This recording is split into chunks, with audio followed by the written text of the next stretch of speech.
Hello students, ఎలా ఉన్నారు? నిన్న మీకు కేవలం 4 అక్షరాలు మాత్రమే నేర్పించాను కదా. నేను అవి నేర్చేసుకున్నారా? చక్కగా నేర్చుకున్నారని నేను ఆశిస్తున్నాను. అవి ఏమేమి అక్షరాలు ఒకసారి రిమైండ్ చేసుకుందామా? యా, రా, లా, వా. యా, రా, లా, వా. ఈ 4 అక్షరాలే కదా నిన్న మీకు చెప్పింది. ఈరోజు మీకు దాని తర్వాత అక్షరాలు కేవలం 4 అక్షరాలు మాత్రమే ఈరోజు కూడా మీకు నేర్పించాలని నేను వచ్చేసాను. మరి మీకు సిద్ధమేనా? మీకు ఇష్టమైన నేర్చుకోవడం? నేను 4 అక్షరాలు ఇప్పుడు మీకు నేర్పిస్తాను. ఈ 4 అక్షరాలు కూడా చక్కగా నేర్చేసుకోండి. ఫస్ట్ అక్షరం జాగ్రత్తగా గమనిస్తూ రాసుకోవాలన్నమాట. సా. ఇవి ఒకేలాగా ప్రొనౌన్సియేషన్ చేసుకుంటూ ఒకేలాగా ఈ అక్షరం పెట్టాల్సిన చోట అది అక్షరం పెట్టాల్సిన చోట ఇది పెట్టేసి రాసేస్తూ ఉంటారు చాలామంది. కానీ ఇన్ని అక్షరాలు మనకి ఇచ్చింది దేనికి? అలా రాయకూడదని కదా అలా ఇచ్చారు మనకి ఇన్ని అక్షరాలు. కాబట్టి ప్రొనౌన్సియేషన్ ఎలా వస్తుంది, దీనికి ఏ అక్షరం ఎక్కడ ఉపయోగించాలి అనేది తెలుసుకుని మాత్రమే మనం ఉపయోగించాలి తప్ప మనం ఒకటి ఉపయోగించాల్సిన చోట ఇంకొకటి ఉపయోగించేసి మన ఇష్ట ప్రకారం మనం రాసేయకూడదు. అప్పుడు తప్పు అవుతుంది. పదాలు పలకడానికి కూడా బాగోవు. పలికిన పదాలన్నీ తప్పులుగా ఉంటాయి. కాబట్టి మనం ఏ అక్షరం ఎక్కడ ఉపయోగించాలో అది మాత్రమే ఉపయోగించాలి. ఇది చూడండి, సా. దీన్ని శనగల సా అని కూడా అంటారు. ఎందుకు అంత పేరు వచ్చేసింది దీనికి? శనగలు అని రాసిన పదానికి కేవలం ఈ సా మాత్రమే ఉపయోగిస్తాం కనుక దీన్ని శనగల సా అని దీనికి పేరు కూడా వచ్చింది. ఇది ఉపయోగించాల్సిన చోట ఇది ఉపయోగించేస్తే శనగలు అవుతాయి. చాలా తప్పు అవుతుందన్నమాట. మనం శనగపప్పు, శనగలు అలాగే కదా మాట్లాడతాం, శనగలు అనం కదా.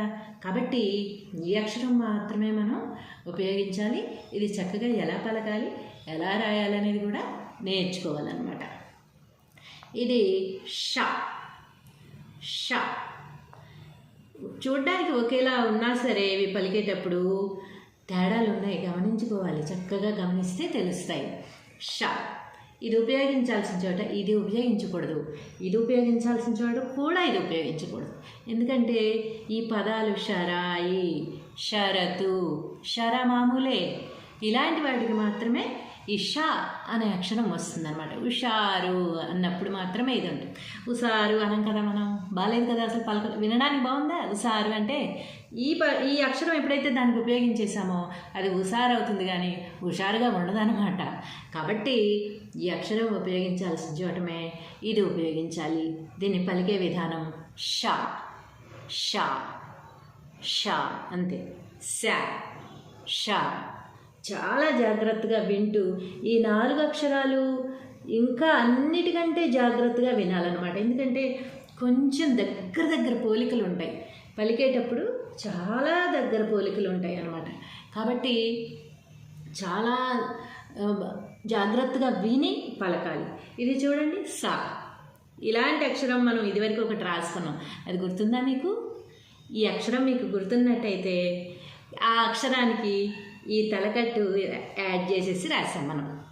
ఇక్కడ మీరు తలకట్టు అనేది దూరంగా పెట్టాలి, టచ్ చేయకూడదు. ఎంత దూరం ఉందో చూసారా? వేరేడంత దూరం పెట్టాను నేను, ఎందుకంటే మీకు అర్థం కావాలి అనేసి. ఈ 2 కలిపి రాసేస్తే ఈ అక్షరం ఆ అక్షరం అయిపోతుంది. ఆ అక్షరం ఏమిటో మీరు నాకు కింద కామెంట్ రూపంలో పెట్టండి. ఏదైతే ఇలా కలిపేసి మనం తలకట్టు పెట్టామో ఆ అక్షరం ఏమిటి అనేది మీరు నాకు కామెంట్ రూపంలో పెడితే మీరు ఎంతవరకు నేర్చుకుంటున్నారు, మీకు ఎలా అర్థమైంది నేను చెప్పేది అనేది కూడా నాకు కూడా కొంచెం అర్థమవుతుంది, సాటిస్ఫాక్షన్ ఉంటుందన్నమాట. కాబట్టి ఈ అక్షరం లాంటి అక్షరం మనకి ఏముందో మీరు కింద కామెంట్ చేయండి. నేను ఇప్పుడు దీన్ని చెప్పేది సా.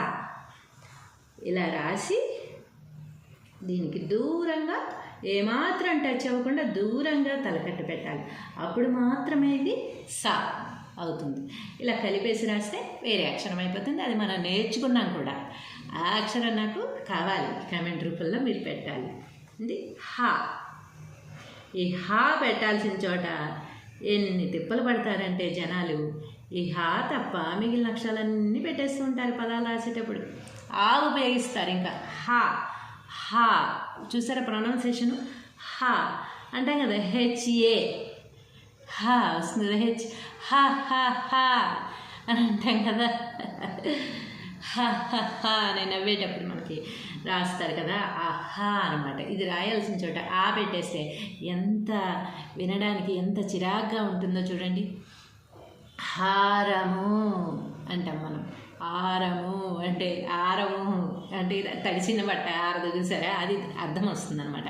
కాబట్టి మనం అక్షరాల్లో అంత తేడా గమనించుకోవాలి. ప్రొనౌన్సియేషన్ అనేది కరెక్ట్గా ఉండాలి. ఎలా పలుకుతున్నారో జాగ్రత్తగా గమనించాలి. అలాగే పలకడం నేర్చుకోవాలి, అలాగే రాయడం నేర్చుకోవాలి, అలాగే చదవడం నేర్చుకోవాలి.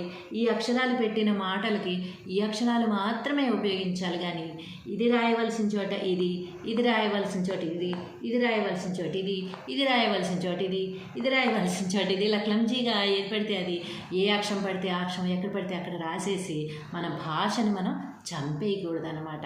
కాబట్టే మీకు ఇంత ఇదిగా నేను నేర్పించడం అనేది జరుగుతుంది. చక్కగా నేర్చుకుని చక్కగా ప్రొనౌన్సియేషన్ ఎలా పలకాలో తెలుసుకుని చక్కగా ఏ ఒత్తి ఎక్కడ పెట్టాలి, ఏ తలకట్టు దేనికి ఇవ్వాలి, దేనికి దూరంగా ఇస్తున్నాము, దేనికి దగ్గరగా ఇస్తున్నాము, దేనికి టచ్ చేసి ఇస్తున్నాము, ఈ రెండు టచ్ చేసి ఉన్నాయి, ఈ రెండు దూరంగా ఉన్నాయి.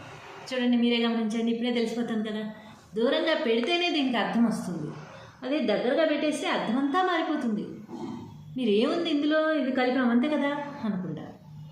కానీ ఉండదు అలాగా. కలిపేస్తే అక్షరం మారిపోతుంది కదా, అక్షరం మారిపోతే అర్థం మారిపోతుంది కదా, పదం మొత్తం మారిపోతుంది కదా. కాబట్టి దేనికి దూరంగా పెట్టాల్సిన చోటు దూరంగా మాత్రమే పెట్టాలి, తలకట్టు కలిపేయకూడదు. కలిపేసామంటే అర్థం మారిపోతుంది. కాబట్టి చాలా జాగ్రత్తగా అబ్జర్వ్ చేసుకుంటూ ప్రొనౌన్సియేషన్ అనేది జాగ్రత్తగా వినుకుంటూ ఎలా పలుకుతున్నారు అనే దాన్ని అలాగే పలకాలి. రాసేటప్పుడు కూడా అలాగే రాయాలి. సా సా అనేది మీకు ఎలా గుర్తుపెట్టుకుంటారని చెప్పాను కదా, శనగల సా. ఎందుకు దీనికి ఒక్కదానికి చెప్తున్నామంటే ఈ మూడు కొంచెం దగ్గర పోలికలు. ప్రొనౌన్సియేషన్ ఉంది, రాసేటప్పుడు ఒకలాగా లేవు, మళ్ళీ ప్రొనౌన్సియేషన్ ఒకేలాగా ఉంది కనుక చాలామంది ఏం తప్పులు చేస్తూ ఉంటారంటే ఈ అక్షరానికి ఇది, దీనికి ఇది, దీనికి ఇది, మూడు కూడా అన్నీ ఉపయోగించకూడని చోట ఉపయోగించేస్తూ ఉంటారనమాట, మూడు కూడా. అందుకే అలా ఉపయోగించకుండా ఉండడానికే ఇంత ఉపోద్ఘాతం అనేది మీకు చెప్పడం జరుగుతుంది. షా షా కొంచెం విజిల్ లాగా వచ్చేటట్టుగా దీన్ని పలకాలన్నమాట. షా సా ఇది మామూలు సా, సాదా సా, సాదా సీదా అనేటప్పుడు రెండింటికి కూడా ఈ సాలే ఉపయోగిస్తాం మనం, దీన్ని ఉపయోగించాం. అలా అనమాట. ఏ పదానికి ఏ అక్షరం ఉపయోగించాలో అది మాత్రమే ఉపయోగిస్తేనే ఆ పదానికి ఆ అందం అనేది వస్తుందన్నమాట. తెలుగు భాష అప్పుడు చాలా అందంగా ఉంటుంది, చాలా కరెక్ట్గా వస్తుంది, చాలా మనకి సాటిస్ఫాక్షన్ అనేది ఉంటుంది. హా హా గాలి అంతే, హెచ్ఏ హా గుర్తుపెట్టుకోండి. హెచ్ఏ హా హా హా అనేది గుర్తుపెట్టుకుంటే చాలా అనమాట. మళ్ళీ ఒకసారి చెప్తాను, ఏ ఉపోద్ఘాతం లేకుండా డైరెక్ట్గా లెటర్సే చెప్తాను ఇప్పుడు. సా షా సా. తేడాలు గమనించండి, మూడు అక్షరాల్లో తేడాలు గమనించండి. హా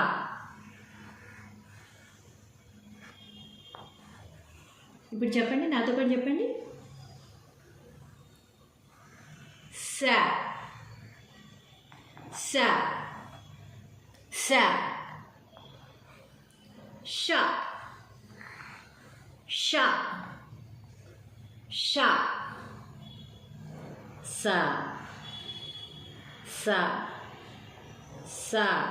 సి సా అన్నప్పుడు సా ఉపయోగిస్తాం, ఈ సి ఉపయోగించవచ్చు. ఒక్కొక్కసారి వస్తాయి ఆ అక్షరాలు, ఈ అక్షరం కూడా ఉపయోగించే అక్షరాలు ఉంటాయి. కానీ అసలు అలా ఎందుకు మనం అలా ఉపయోగించుకోకుండా ఉంటే మనకి ఇంకా ఈజీగా అర్థమవుతాయి. హ హ హ. స ష స